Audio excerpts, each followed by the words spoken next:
अध्याय 5वां संघर्ष का युग लगभग 1000 से 1200 ईस्वी। सन 1000 से 1200 ईस्वी तक के काल के दौरान पश्चिम और मध्य एशिया में तथा उत्तर भारत में तेजी से परिवर्तन हुए। इन्हीं परिवर्तनों के परिणाम स्वरूप इस काल के अंतिम चरण में तुर्की ने अपनी सैनिक शक्ति के सहारे उत्तर भारत में प्रवेश किया। सदी के अंत और 9वीं सदी के अंत होते होते अब्बासी खिलाफत पतनोन्मुख हो चली। उनका स्थान इस्लामी में तुर्कों द्वारा शासित राज्यों की श्रृंखला में ले लिया।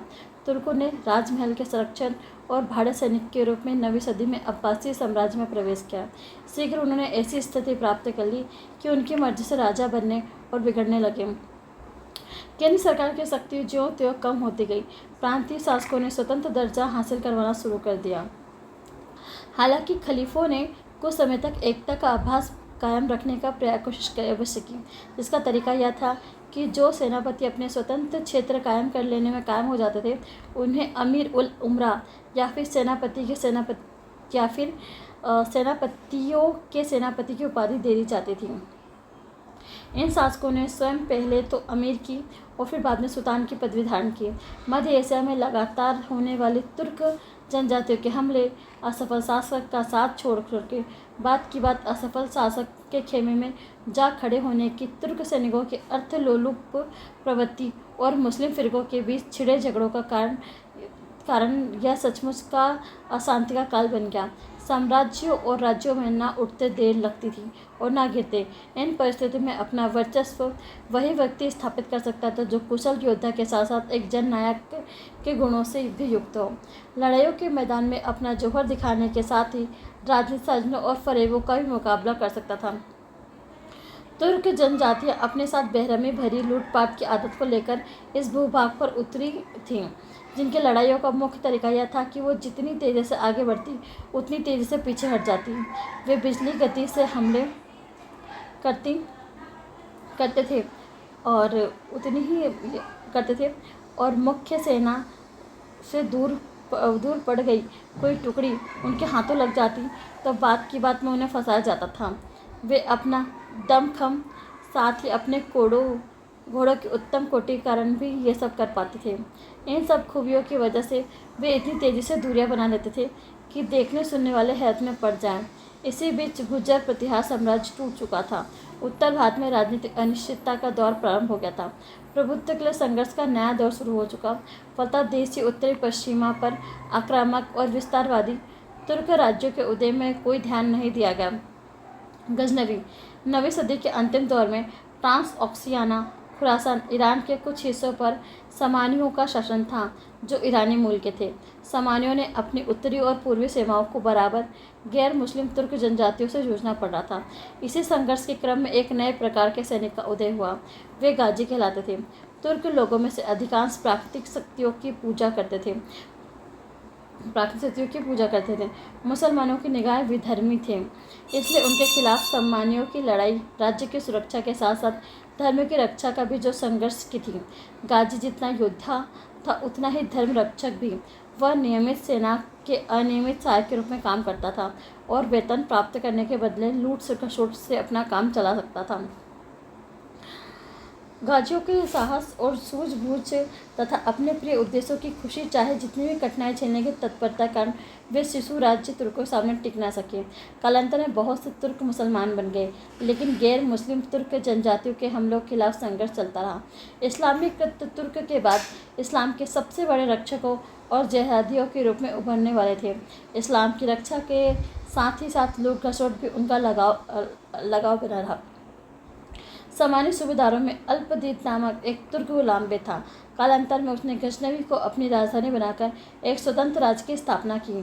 शीघ्र ही सामान्य राज्य का अंत हो गया और मध्य एशियाई जनजातियों में इस्लामी क्षेत्रों की रक्षा का दायित्व गजनवियों ने संभाल लिया।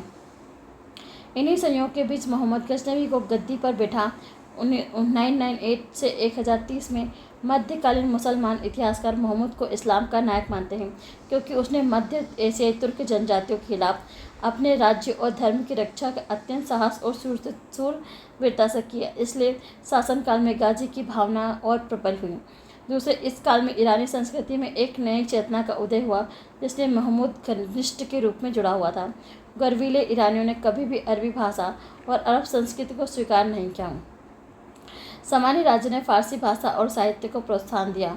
फिरदौसी कृत शाहनामा में ईरानी नवचेतना में नई ऊंचाई प्राप्त की।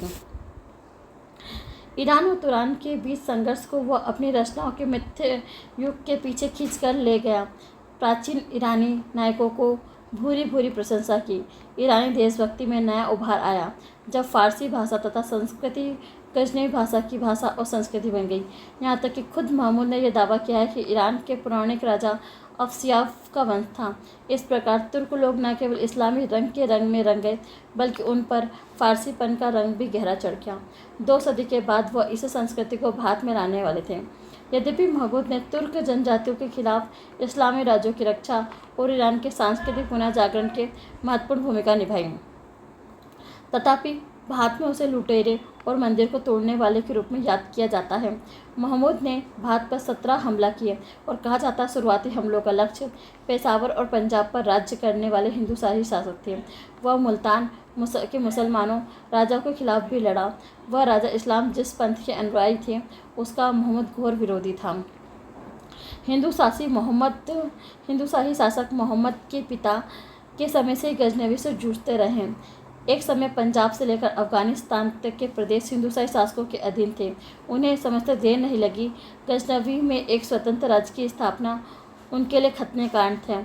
हिंदूशाही राजा जयपाल ने सामान्यों के अधीन गजनवी के सूबेदार के बेटे के साथ मिलकर गजनवी पर आक्रमण भी कर दिया, लेकिन उसे पराजय का मुंह देखना पड़ा। अगले साल फिर उसने हमला किया, लेकिन उसे फिर शिक्षक खाने पड़ी। शहजादे के रूप में महमूद ने इन लड़ाइयों में सक्रिय हिस्सा लिया। गद्दी नाशी होने पर महमूद ने हिंदूशाहियों के खिलाफ आक्रमण संघर्ष प्रारंभ कर दिया। लड़ाइयों में मुल्तान के मुसलमान शासक हिंदूशाही राजा का साथ दिया। 1001 में जयपाल को हराकर महमूद ने बंदी बना लिया, लेकिन बाद में छोड़ दिया। जयपाल के दिल में पराजय का अपमान इतना चुभ गया कि उसने अपने जलती चिता में जलने का निर्णय ले लिया। बाद में उसके पुत्र आनंदपाल राजा बना। हिंदूशाही राजधानी वेहंद यानी पेशावर के निकट पाकिस्तान में है। 1008 और 1009 में महमूद और आनंद के बीच निर्णायक युद्ध हुआ। मुल्तान के मुसलमान शासक ने आनंदपाल का साथ दिया। यद्यपि भारतीय सैनिक की संख्या अधिक थी और उनमें पंजाब के युद्ध प्रिय खोखर जनजाति के सैनिक भी शरीक थे। महमूद के घुड़सवार धुरंधरों के हमले ने शत्रु सेना को चितिर-बितिर कर दिया और जीत महमूद की हुई। व्यवहारिक दृष्टि से अब पंजाब गजनियों के अधिकार में आ चुका था। यद्यपि हिंदूशाही राजा अपने साम्राज्य के कुछ हिस्से पर महामत राजा की हैसियत से शासन करने दिया गया। यह सिलसिला 1020 तक के चला। वेहिंद की लड़ाई के बाद मुल्तान को भी गजनवियों की अधीनता माननी पड़ी। महमूद के आगे भारत का जो हमले किए गए उसका उद्देश्य उत्तर भारत में धन्य धान से परिपूर्ण मंदिर नगरों को लूटना था, ताकि लूट के धन से वो मध्य एशियाई शत्रुओं के खिलाफ अपना संघर्ष जारी रख सके। साथ ही भारतीय राजाओं को आपस में संगठित होकर उनके खिलाफ एक गुट खड़ा करने का मौका नहीं देना चाहता था। महमूद एक बार फिर भारत पर हमला करना चाहता था और उससे निपट कर फिर मध्य एशिया की ओर रुख करता था, जिसके बाद वह भारत पर फिर चढ़ आया था। भारत में लूटपाट के उद्देश्य से किए गए हमलों में उसकी गाजी खूब काम आई। उसने अपने को इस्लाम का यश बढ़ाने वाले भूत चिकन अर्थात मूर्ति भंजक के तौर पर पेश किया। पंजाब से उसने दिल्ली के निकट थानेश्वर पर आक्रमण करे, लेकिन उसने सबसे साहसिक और प्रबल आक्रमण 1018 में कन्नौज पर तथा 1025 में सोमनाथ पर किया। कन्नौज पर किए गए हमले में उसने मथुरा और कन्नौज दोनों की ईंटों से ईंट बजा दी और दोनों नगरों को जी भरकर लूटा। बुंदेलखंड के क्षेत्र में कालिंचर के रास्ते जब वो लौटा तो उसके साथ लूट का बेशुमार माल था। इस तरह बेग खटके बेखौफ ये सब इसलिए कर पाया क्योंकि उन दिनों उत्तर भारत में कोई भी शक्तिशाली राज्य नहीं था। महमूद ने किसी भी क्षेत्र को अपने साम्राज्य में लाने की कोशिश नहीं की। संपत्ति के लिए विख्यात सोमनाथ मंदिर पर हमला करने के लिए मोहम्मद सुल्तान ने प्रस्थान करके राजपूताना पार करते हुए आगे बढ़ा और लेकिन रास्ते में उसने समकक्ष किसी ने बाधा उत्पन्न करने का साहस नहीं दिखाया। यह पंजाब को छोड़कर भारत के आखिरी हमला था। 1030 में गजनवी में उसकी मृत्यु हो गई। महमूद को सिर्फ एक हमलावर या लुटेरा कहकर खारिज करना सही नहीं है। पंजाब और मुल्तान पर गजनवी की विजय ने उत्तर भारत में राजनीतिक स्थिति को पूरे तौर पर बदल दिया। तुर्कों ने उत्तर पश्चिम में भारत की रक्षा करने की पर्वत श्रेणियों को पार कर लिया था। अब किसी भी समय गंगा के मुख्य मैदान पर उतर आ सकते थे। 150 वर्षों तक यदि वो इस क्षेत्र में अपना राज्य विस्तार नहीं कर पाए तो उसका कारण इस काल में मध्य एशिया और उत्तर भारत में तेजी से हो रहे परिवर्तन थे। महमूद की मृत्यु के बाद शत्रुओं के शक्तिशाली साम्राज्य की स्थापना हुई। इस राज्य में सीरिया, ईरान, टॉक्स, ऑक्सियाना शामिल थे। इस नए साम्राज्य ने खुरासान पर नियंत्रण स्थापित करने के लिए गजनवी राज्य से लोहा लिया। एक प्रसिद्ध लड़ाई में महमूद के बेटे मसूद की गहरी शिकस्त हुई और लाहौर में शरण लेनी पड़ी। अब गजनवी साम्राज्य गजनी और पंजाब तक सीमित रह गया। यद्यपि गजनवी लूटपाट के उद्देश्य से गंगा की घाटी राजपूताना में हमला करते रहे, अब भारत के लिए कोई सैनिक खतरा नहीं रह गए थे। इसके साथ ही उत्तर भारत में कई ऐसे राज्यों का उदय हुआ जो गजनवी का मुकाबला कर सकते थे। राजपूत राज्य, राजपूत नाम के एक नए वर्ग का उदय हुआ। उसके साथ उद्भव संबंधित विवाद की चर्चा हम पहले ही कर चुके हैं। प्रतिहार साम्राज्य के विघटन के साथ ही उत्तर भारत में कई राजपूत राज्यों का उदय हुआ। सबसे महत्वपूर्ण थे कन्नौज के गढ़वाल, मालवा के परमार, अजमेर के चौहान। देश के विभिन्न हिस्सों में अनेक छोटे छोटे राजवंशों का शासन था। उदाहरण के लिए आधुनिक जबलपुर के आसपास कलचुरी थे, बुंदेलखंड के पास चंदेल, गुजरात में चालुक्य और दिल्ली में तोमर। बंगाल में पालो के अधीन था। बाद में सेनों के प्रभुत्व में रहा। कन्नौज के गढ़ वालों ने धीरे धीरे पालो को बिहार से निकाल दिया और बनारस को अपनी दूसरी राजधानी बना लिया। इस बीच अजमेर के चौहान अपने साम्राज्य को धीरे धीरे गुजरात और तथा दिल्ली और पंजाब की ओर फैला रहे थे। मालूम होता है इसमें गढ़ वालों से उनकी खटपट हो गई। इस तरह प्रतिद्वंदिताओं के कारण पंजाब में गजनवियों को हारने के लिए राजपूत का आपस में संगठित होना असंभव हो गया। सच तो यह है कि गजनवियों को उज्जैन तक हमला करने के लिए कोई खौफ नहीं था। राजपूत समाज का आधार कुल क्लेन था। हर कुल अपने को एक सामान्य पूर्वज का वंशज बताता था, वह पूर्वज वास्तविक रहा हो या काल्पनिक। एक कुल की समानता हर पारंपरिक समृद्ध क्षेत्र में प्राधान्यता होती थी। कभी कभी इसकी बस्तियां 12 से 24 अथवा 48 से 84 गांवों की इकाइयों में बटी होती थी। सरदार गांव की जमीन और उप सरदारों की आवंटित कर देता था। उधर ही उप सरदारों से यह जमीन अलग अलग राजपूत योद्धाओं को आवंटित कर देता था, जिससे वह अपने परिवार और घर परिवार का खर्च चलाता था। जमीन और परिवार से लगाव और अपनी आन के लिए कुर्बान हो जाने की लालसा राजपूतों की खूबी थी। ऐसा माना जाता है कि प्रत्येक राजपूत का राज्य शासन अपने सरदारों के साथ मिलकर एक राजा चलाएगा। ये सरदार आमतौर पर उनके भाई बंधु होते थे। यद्यपि माना जाता था कि वे अपनी जागीरें तब तक रख सकते थे जब तक राजा उन्हें रखने नहीं देता। तथापि भूमि की पवित्रता, अलंघनता की राजपूत भावना के कारण आमतौर पर राजा जागीरें छीनते नहीं था। कुछ अपवाद के प्रसंग हो सकते हैं, जैसे सरदार का विद्रोह कर देना और उसका निवश मर जाना। समाज के राजपूती संगठन के कुछ लाभ थे तो कुछ नुकसान भी थे। एक लाभ यह था कि ऐसे संगठन के कारण राजपूत आपस में भाईचारे और समानता की भावना से ओतप्रोत हुए, लेकिन इसी प्रवृत्ति के कारण उनमें अनुशासन कायम रख पाना कठिन हो गया। राजपूतों की एक और दूसरी कमजोरी थी, आपसी झगड़े के चलते रहते इन झगड़ों का सिलसिला पीढ़ी दर पीढ़ी कायम रहा। परंतु असली कमजोरी यह थी कि वे धीरे धीरे अपने अलग समूह में कायम कर लेते थे। एक समूह से दूसरे समूह के लोगों के लिए कोई स्थान नहीं होता था। हर समूह अपने को सबसे श्रेष्ठ मानता था। इसके अलावा उसमें मातृत्व का दायरा राजपूतों तक ही सीमित था। इससे राजपूत शासक समूह और अधिक गैर राजपूत आम लोगों के बीच खाई चौड़ी होती गई। आज भी राजस्थान में राजपूती की आबादी 10% से अधिक नहीं है। जिन क्षेत्रों में 11वीं-12वीं शताब्दियों में राजपूतों का बोलबाला था, उन क्षेत्रों में भी उस काल में उनकी आबादी का अनुपात सबसे अधिक नहीं रहा होगा। राजपूत युद्ध को एक खेल समझते थे। इस कारण से साथ ही भूमि और गोधन की भूख की वजह से विभिन्न राजपूत राज्यों के बीच हमेशा लड़ाई चलती रहती थी। आदर्श राजा वह माना जाता था जो दशहरे का त्यौहार बनाने के बाद अपनी सेना से लेकर पड़ोसी राज्यों पर हमले कर देता था। इस नीति से शहरों और गांवों दोनों के क्षेत्रों में आम लोगों को सबसे अधिक परेशानी उठानी पड़ी। उस काल के अधिकांश राजपूत शासक हिंदू ध्वजाधारी थे। हालांकि कुछ जैन धर्म में प्रसिद्ध उन्होंने ब्राह्मण और मंदिरों को मुक्त हस्त दान दिए। वे ब्राह्मणों की विशेष सुविधाजनक स्थिति और जाति प्रथा के रक्षक थे। इसी कारण कुछ राजपूत राज्यों ने ब्राह्मणों से कम दर पर भू राजस्व की वसूली का सिलसिला तब तक चलता रहा जब तक कि वे राज्य भारतीय संघ के अंग नहीं बना लिए गए।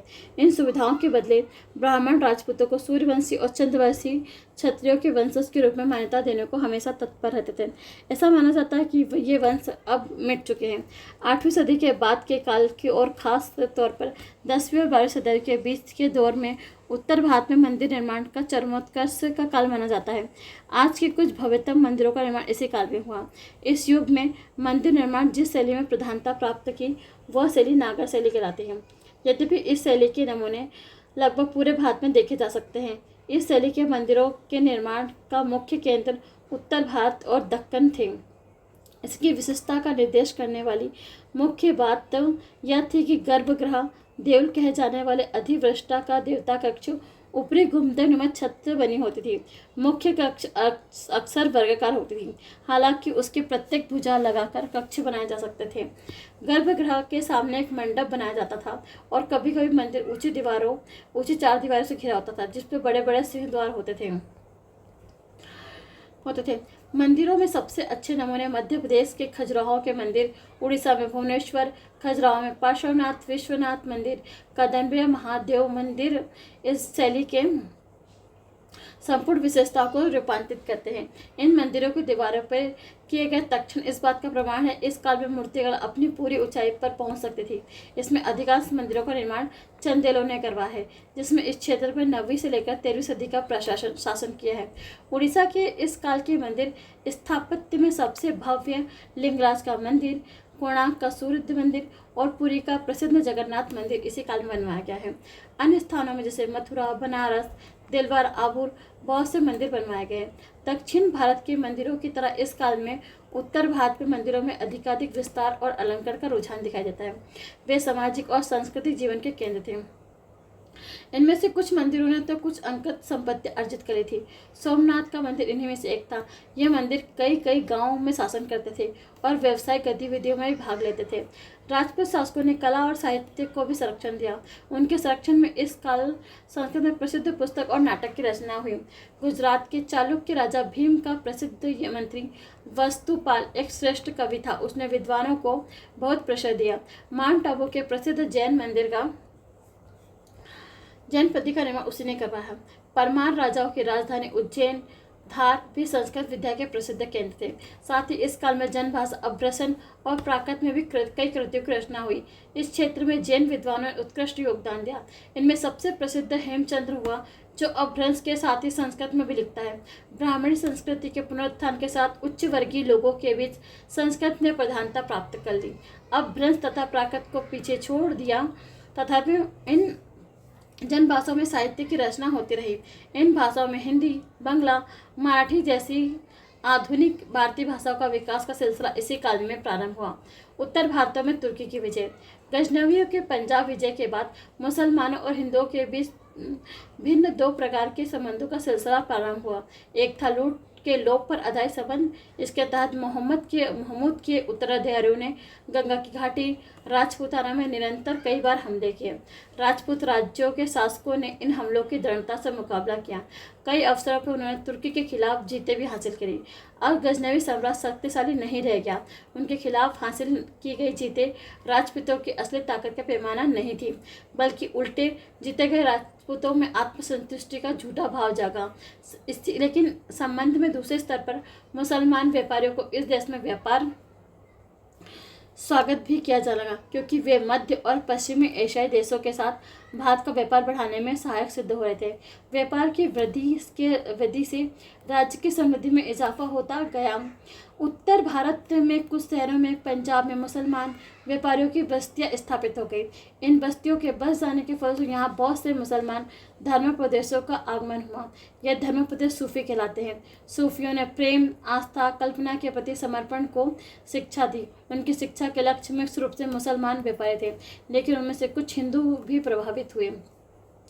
इस प्रकार हिंदू और इस्लाम धर्मों में, हिंदू और इस्लामी समाजों के बीच आदान प्रदान की एक प्रक्रिया प्रारंभ हुई। लाहौर अरबी और फारसी भाषा और इन दोनों भाषाओं के साहित्य का केंद्र बन गया। तिलक जैसे हिंदू सेनापति ने गजनवी सेना का नेतृत्व किया और हिंदू सेना भी शामिल है। यद्यपि मध्य एशिया में बड़े पैमाने पर एक और राजनीतिक परिवर्तन न हुआ था, तो शायद ये दोनों प्रक्रिया दीर्घकालिक तक चलती रहती। 12वीं सदी के मध्य के आसपास तुर्क अबलाओं के एक अन्य समूह, जो अंशतः बौद्ध थे लेकिन अंशतः पैगन, पुराने धार्मिक विश्वास वाले, जिनमें बहुत देवताओं की पूजा होती थी, सेल्जुक तुर्कों की सत्ता मिटा दी। जिस राजनीतिक शून्यता को जन्म लिया, उसे भरने के लिए दो नई शक्तियों का उदय हुआ, जिसमें एक था ईरान का ख्वारिज़मी साम्राज्य और दूसरा था उत्तर पश्चिम का अफगानिस्तान में गौर नामक प्रदेश उदित गौरी राज्य। गौरियों ने अपने राजनीतिक जीवन का प्रारंभ गजनी के मातहत शासकों के रूप में किया, किंतु शीघ्र ही वे गजनियों से पूरी तरह से आज़ाद हो गए। सुल्तान अलाउद्दीन के अधीन गौरियों की शक्ति की खूब अभिवृद्धि हुई। अलाउद्दीन ने गजनी से अपने भाइयों के साथ किए गए दुर्व्यवहार का बदला लेने के लिए 12वीं सदी के मध्य में गजनी की ईंट से ईंट बजा दी और वहां भयंकर आग जनी और खुरंचे बचाई। इसी कारण से लोग उन्हें जहाज़ों सोज अर्थात दुनिया को जलाने वाला कहने लगे। लेकिन यदि गौरियों के मध्य एशिया में साम्राज्य विस्तार की कोई महत्वाकांक्षा थी, तो वो ख्वारिज़मी साम्राज्य की बढ़ती हुई शक्ति ने उस पर अंकुश लगाने का काम किया। दोनों की क्रुद्ध दृष्टि खुरासान पर लगी हुई थी, लेकिन उस पर कब्जा किया ख्वारिज़मी साम्राज्य ने। इसने गौरियों के सामने सिवाय कोई रास्ता नहीं रह गया और वे अपने राज्य विस्तार की महत्वाकांक्षा का लक्ष्य भारत को बनाया। 1773 में शिहाबुद्दीन मोहम्मद, जो कि मोहसिन मोहम्मद बिन शाम के नाम से जाना जाता है। कौन? शिहाबुद्दीन मोहम्मद बिन शाम सिंहासन पर, गजनी के सिंहासन पर बैठा। इन दोनों उसका बड़ा भाई गौर पर शासन कर रहा था। कोमर दर्रे को पार करके वो आगे बढ़ते हुए मुइज़ुद्दीन ने मुल्तान और उच्च को जीत लिया। 1778 में राजपुताना रेगिस्तान से होकर उसने गुजरात में प्रवेश करने की कोशिश करी, लेकिन माउंट आबू के निकट एक लड़ाई में गुजरात के राजा ने उसे बुरी तरह हरा दिया और वह किसी तरह जान बचाकर भागा। अब मुइज़ुद्दीन के समझ में आ गया, अगर वो भारत को जीतना चाहता है तो उसके लिए पंजाब में एक मजबूत आधार कायम करना जरूरी है। तदनुसार उसने पंजाब के गजनी प्रदेशों को जीतने की मुहिम शुरू की। 1090 में उसने पेशावर, लाहौर, सियालकोट को जीत चुका था। अब वो दिल्ली, गंगा के दोआब की ओर बढ़ने को तैयार था। इसी बीच उत्तर भारत में घटनाचक्र तेजी से चल रहा था। चौहानों की शक्ति धीरे धीरे बढ़ रही थी। चौहान शासक राजस्थान पर आक्रमण करने का साहस करने वाले बहुत सारे तुर्कों को धूल चटा चुके थे। 12वीं सदी के मध्य के आसपास तोमरों से चौहानों ने दिल्ली भी जीत ली, जिसे दिल्ली का कहा जाता था। दिल्ली को क्या कहा जाता था? दिल्ली का। पंजाब की ओर उसकी शक्ति के विस्तार ने उन्हें गजनवी शासकों को आमने सामने ला खड़ा किया। जिन दिनों मुइज़ुद्दीन मोहम्मद, जो इतिहास की पुस्तकों मोहम्मद गोरी के नाम से प्रसिद्ध है, मुइज़ुद्दीन मोहम्मद ने मुल्तान और उर्च को पराजित कर रहा था, उन दिनों मात्र 14 साल का एक किशोर अजमेर सिंहासन पर बैठा था। उसका नाम था पृथ्वीराज, जो अनेक कथानों नायक का पात्र बन गया था। युवा राजा ने 16 साल की उम्र में अपना देश विजय का अभियान प्रारंभ कर दिया। उसने संबंधियों के विरोध को शांत करके उसमें राजस्थान के छोटे राज्यों को जीत लिया। उसने बुंदेलखंड के क्षेत्र पर आक्रमण करके महोबा की लड़ाई में चंदेल शासकों को परास्त किया। इस लड़ाई में महोबा की रक्षा करते हुए आल्हा और उधल नामक दो भाइयों को वीर गति प्राप्त करके आल्हा लोकगीत के गायन बने, लेकिन पृथ्वीराज ने बुंदेलखंड को अपने राज्य में लाने का प्रयत्न नहीं किया। उसके बाद उसने गुजरात पर आक्रमण किया और वहां राजा भीमराव द्वितीय ने उसे मुइज़ुद्दीन मोहम्मद को भी पराजित किया। पृथ्वी ने हरा दिया। हार के बाद पृथ्वीराज के लिए अपनी महत्वाकांक्षा पूरी करने के सिवाय और कोई रास्ता नहीं रह गया। वो पंजाब और गंगा घाटी की ओर ध्यान दे। तराइन की लड़ाई। इस प्रकार मुइज़ुद्दीन मोहम्मद और पृथ्वीराज के बीच युद्ध अनिवार्य हो गया। संघर्ष की शुरुआत तब हिंद के दोनों दावों को लेकर हुई।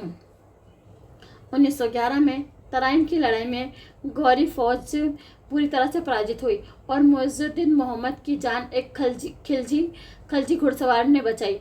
अब पृथ्वीराज तबर हिंद की ओर बढ़ा और 12 महीने तक उस पर घेरा डालने रहने के बाद उस पर कब्जा कर लिया, लेकिन उसने गौरियों को पंजाब से उखाड़ने का कोई प्रयत्न नहीं किया। शायद उसे लगा तुर्कों का हाल हमला करके द्वारा जब तक मारे जाने के छापों के सिलसिलों में से एक ही था। गौरी शासक इतने ही में ही संतुष्ट रहेंगे, पंजाब का उनका शासन कायम रहे। पृथ्वीराज की इस खुशफहमी में मुइज़ुद्दीन मोहम्मद को अपनी सैन्य शक्ति को नए सिरे से संगठित करने का मौका मिला। अगले ही साल फिर उसने धावा बोल दिया और कहते हैं कि तब पृथ्वीराज ने उसे पेशकश की कि वह पंजाब में चैन से शासन करता रहे, लेकिन गौरी ने यह पेशकश ठुकरा दी।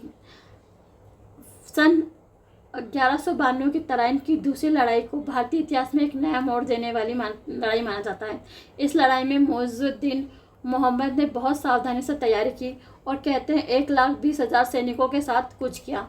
घुड़सवारों की जबरदस्त टुकड़ियां शामिल थी। घुड़सवार इस्पात के बख्तर बंदों और ढालों से लैस थे। इसमें 10,000 घुड़सवार धनुधारी भी थे। ऐसा सोचना सही नहीं है कि पृथ्वीराज राजकस की समकक्ष बेपरवाह था और तब तक संभलता जब तक काफ़ी देर हो चुकी थी।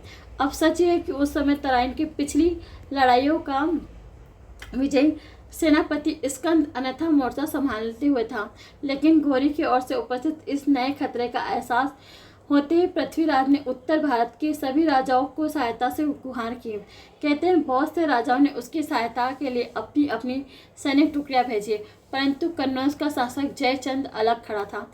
बहुत से इतिहासकार इस कथा को सही नहीं मानते। जयचंद के इस अलगाव का कारण यह था कि पृथ्वीराज ने उसकी पुत्री, जिसे चौहान राजा प्रेम था, अपहरण किया था। यह कथा बहुत बाद में एक प्रेम और वीर काव्य के रूप में चंद्रबरदाई ने लिखी। इसमें बहुत सी असंभव घटनाओं का समावेश है। दोनों राज्यों के बीच बहुत दिनों तक बैर चला आ रहा था। जयचंद्र की किराना कशी कोई आश्चर्य की बात नहीं है। कहते हैं पृथ्वीराज ने लड़ाई के मैदान में 3 लाख सैनिक उतारे, जिनमें बड़ी तादाद में घुड़सवार और 300 हाथी शामिल थे। संभव है दोनों की ओर से सेनाओं की संख्या अतिरंजना हो। भारतीय सेना संख्या बल पर शायद बड़ी थी, लेकिन तुर्क सेना अधिक सुसंगठित थी। उसे बेहतर सैनिक नेतृत्व प्राप्त था। यह लड़ाई मुख्यतः रूप से घुड़सवार सेनाओं की लड़ी थी। अंत में तुर्क सेना का श्रेष्ठ संगठन और बेहतर गतिशीलता निर्णायक साबित हुए थे। भारतीय सैनिक बड़ी तादाद में मारे गए। पृथ्वीराज बचकर भागा, लेकिन सरस्वती के निकट बंदी बना लिया।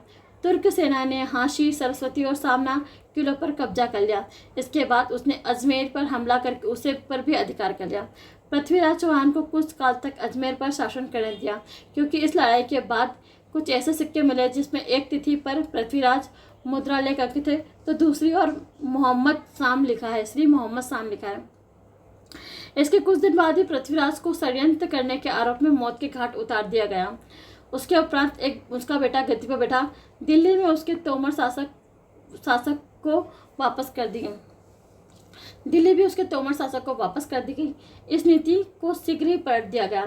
तोमर राज को गद्दी से हटा दिया गया और दिल्ली को तुर्कों की गंगा घाटी में विजय का आधार बनाया गया।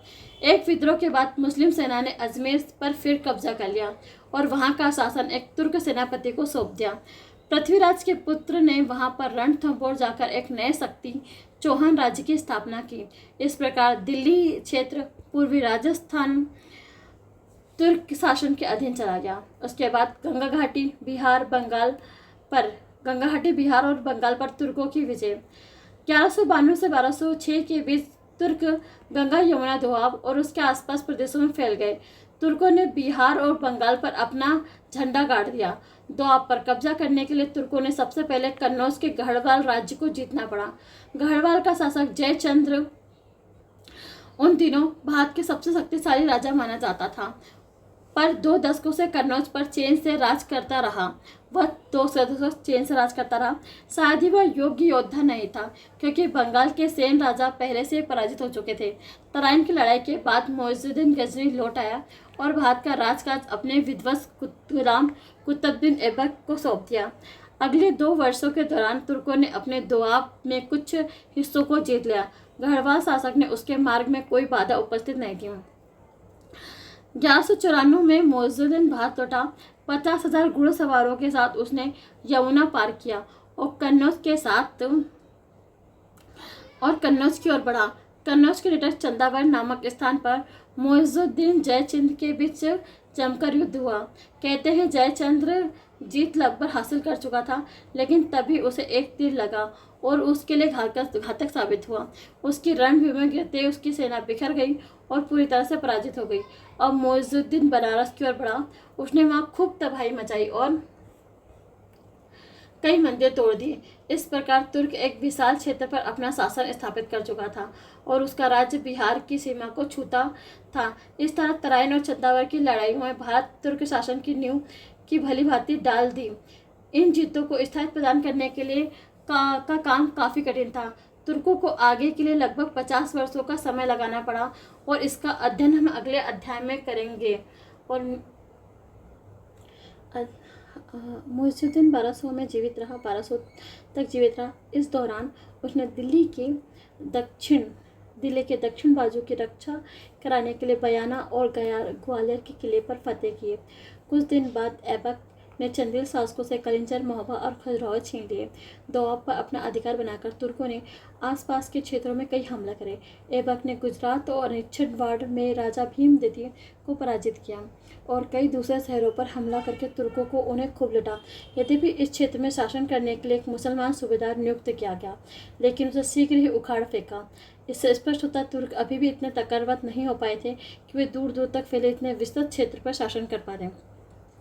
लेकिन पूर्व में तुर्कों को इतनी अधिक सफलता मिली। बख्तियार नामक खिलजी अफसर को जिसका चाचा तराइन के युद्ध में लड़ा था, बनारस के पूर्व की ओर उसी ने इलाकों की समझदारी की जिम्मेदारी सौंपी गई। इस स्थिति का लाभ उठाकर उसने बिहार पर कई हमले करे। दरअसल तब बिहार में एक प्रकार का लावारिस क्षेत्र था। इन हमलों के दौरान बख्तियार खिलजी ने बिहार के कुछ प्रसिद्ध बौद्ध विहारों को अपना लक्ष्य बनाया और उन्हें बर्बाद कर दिया। इन विहारों का अपना कोई रक्षक नहीं था। नालंदा और विक्रमशिला ऐसे ही विहार थे। बख्तियार खिलजी ने काफ़ी संपत्ति इकट्ठा कर ली और अपने अनुगामियों का एक दल भी खड़ा कर दिया। हमलों के दौरान उसने बंगाल पर पहुंचने के रास्ते की जानकारी इकट्ठा कर ली।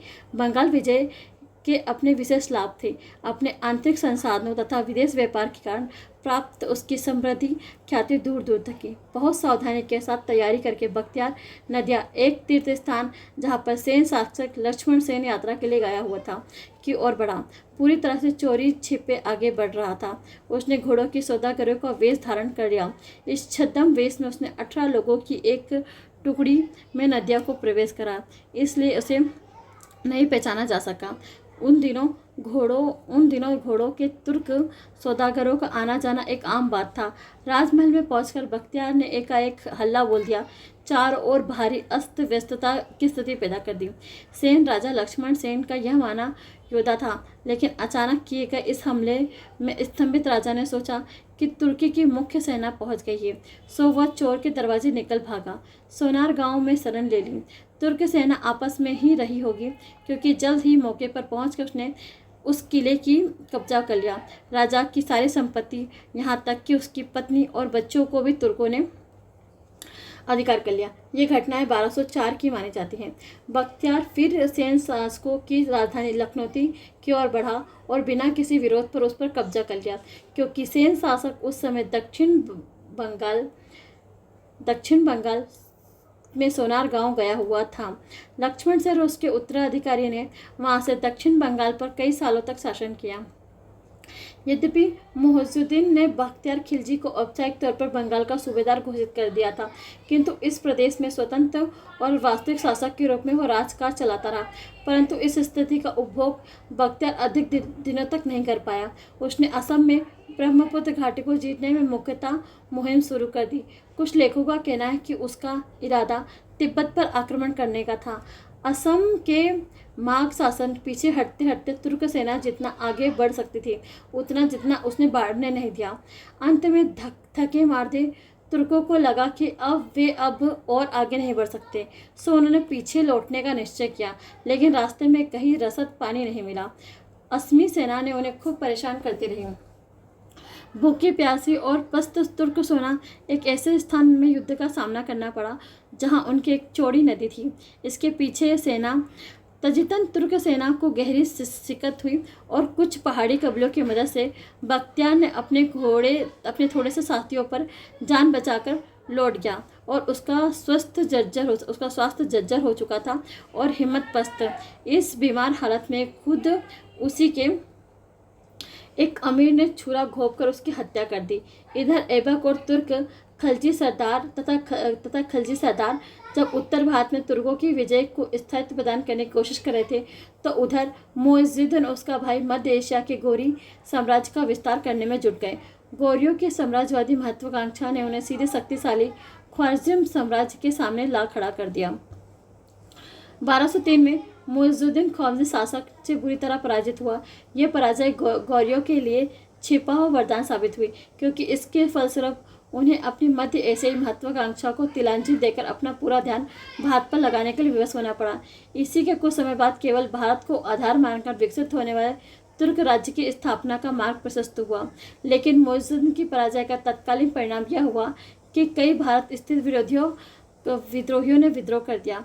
पश्चिम पंजाब की युद्ध प्रिय खोखर जाति ने के विद्रोह करके लोहार और गजनी के बीच संचार मार्ग काट दिया। गोखरों को सबक सिखाने के लिए मुइज़ुद्दीन ने 1206 में भारत पर अंतिम बार आक्रमण किया। उसने गोखरों में एक भारी तादाद को मोक के घाट पर उठा दिया और उनका जोश ठंडा कर दिया। लेकिन जब वह गजनवी लौट रहा था, तो इस्लाम के जिस फिरके ने वह हामी थी, उसके प्रतिद्वंदी फिरके विश्वास रखने वाले कट्टरपंथी मुसलमान ने उसकी हत्या कर दी। मुइज़ुद्दीन मोहम्मद बिन साम की तुलना में बहुधा मोहम्मद गजनवी से की जाती है। एक योद्धा के रूप में मोहम्मद गजनवी ने मुइज़ुद्दीन से अधिक सफल था। उसने भारत व मध्य एशिया से कभी भी हार का मुंह नहीं देखना पड़ा। भारत के बाहर उसका शासन मुइज़ुद्दीन से ज़्यादा बड़े साम्राज्य पर था, लेकिन इस बात के ध्यान में रखना चाहिए कि मुइज़ुद्दीन को भारत में अधिक बड़े संगठित राज्यों का सामना करना पड़ा था। मध्य एशिया से उसने मुल्तान में कभी कम कामयाबी मिली, लेकिन भारत में उसकी राजनीतिक उपलब्धियां श्रेष्ठ थी। तथापि मुइज़ुद्दीन ने उत्तर भारत में जो सफलता प्राप्त की, वह मार्ग में मोहम्मद की पंजाब विजय प्रस्तुत किया। दोनों के सामने उपस्थित परिस्थितियां एक दूसरे से काफ़ी भिन्न थी। इस बात को ध्यान में रखते हुए दोनों के बीच कोई प्रशंसनीय तुलना नहीं की जा सकती। भारत के संदर्भ में दोनों के राजनीतिक और सैनिक गंतव्यों में भी कई त्रुटियां एक दूसरे से भिन्न थीं। दरअसल दोनों में से किसी को इस्लाम की फिक्र नहीं थी। यदि कोई शासक अधीनता स्वीकार कर लेता, तो उसे अपने प्रदेशों पर राज करने के लिए छोड़ दिया जाता, बशर्ते किसी अन्य कारण से उसके प्रदेशों को पूर्णतः या अंशतः अपने साम्राज्य का हिस्सा बना लेना जरूरी नहीं हो पाता। मोहम्मद और मुइज़ुद्दीन दोनों हिंदू अफसरों और सिपाहियों का उपयोग करते थे। अलबत्ता दोनों में से किसी ने भी अपने प्रयोजन सिद्ध करने और भारतीय नगरों और मंदिरों को लूट का औचित्य ठहराने के लिए इस्लाम की दुहाई देने में आगे पीछा नहीं किया। राजपूतों की पराजय के कारण सिर्फ 15 साल की अवधि में तुर्क सेना के हाथों प्रमुख उत्तर भारतीय राज्यों की पराजय के कारण की छानबीन करना जरूरी है।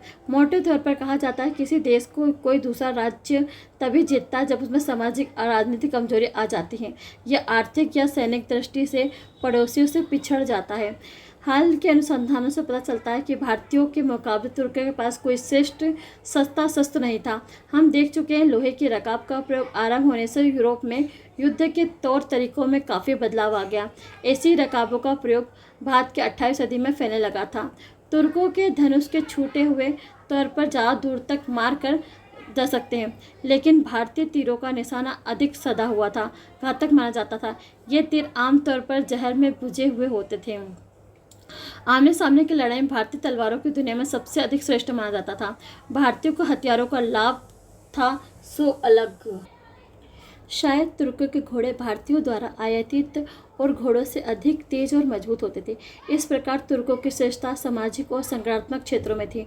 फ्यूडलिज्म के प्रसार अर्थात स्थानीय भूमि प्रतियों और सरदारों के उदय कारण भारतीय राज्यों का प्रशासनिक ढांचा और सैन्य संगठन कमजोर पड़ गया।